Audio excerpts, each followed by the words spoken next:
Hey, welcome back. Earlier today I was trying to make a video about the Flexblades on the front of this. This is my long wheelbase 4-wheel steer. The car I called my ultimate build. Stage 3 has the Surpass Fury Tech motor.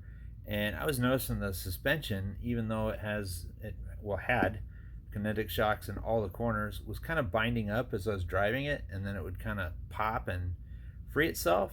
And I kind of figured out that was coming from the front shocks. The back shocks are kind of straight up and down, and they do a nice job. But when this on the front, for some reason, I don't know what the difference is, but the front didn't like the kinetics. Maybe it's the angles, I don't know. But I went and took the kinetics off. I have the hot racing shocks, so I brought those back to stock. But instead of using the hot racing springs, I went with just stock SCX24 springs, and it gives a lot more droop and it works a lot better. And I also put dielectric grease in the shock, and it is as close to a pneumatic shock as I've seen so far. It works really good, super smooth. And I went ahead and put Flexblades on it. The Flexblades on this truck just planted the thing. It goes everywhere now, and it doesn't have that loose feel that it did with the Kinetics up front. It still has it in the back, and I think it still needs them in the back. Being the long wheelbase, it can handle a little bit more travel, and sometimes I need that when I'm going over peaks just to clear the frame.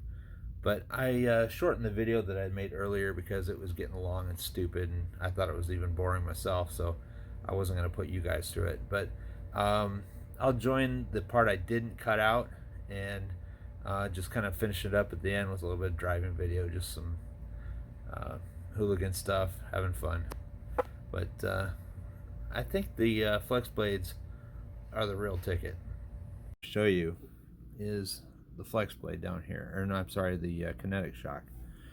Even though I've maxed it out here, I'm going to tip it.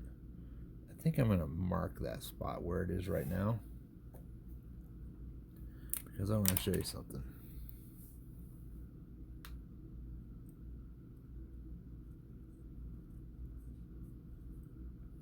Did that mark it? Yes, I put a dot, a red dot on it.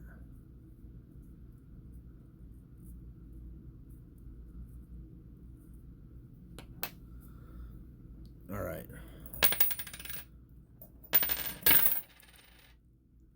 It only, if you can see here, the shock didn't fully extend. I marked it right here. That's all the farther the shock extended, because I was able to put a mark on that cylinder. When I picked the car up, look how much of that Kinetic it's not even using while you're driving. Sure, it'll drop under certain circumstances, but if you're going over uneven terrain, you're not going to get the full motion out of it. And when you do get the full motion, it's going to be during climbs. And you don't want that extended during climbs, because that's just going to increase your center of gravity and help the thing tip over.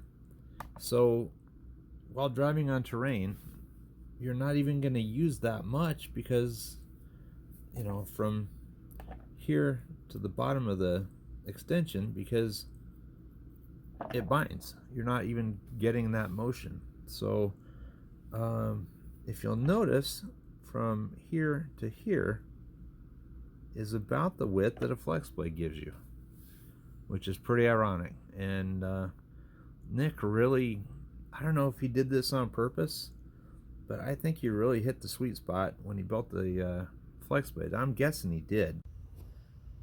Well, I'm pretty glad that I ended up swapping out the Kinetic shocks on this for Flexblades and the hot racing stock length articulation, because first of all, it looks a lot cooler, it works a lot better, it's more planted, it's just a better all-around package. And with that dielectric grease in there that I mentioned earlier, they work so smooth, it's just awesome. I love this truck now. It's gone from being something that was tippy and high centered to something that's planted, that just grips the ground and goes where you point it. I love this thing, and we'll just have a little fun with the rest of this video. No new information, just some hooligan driving.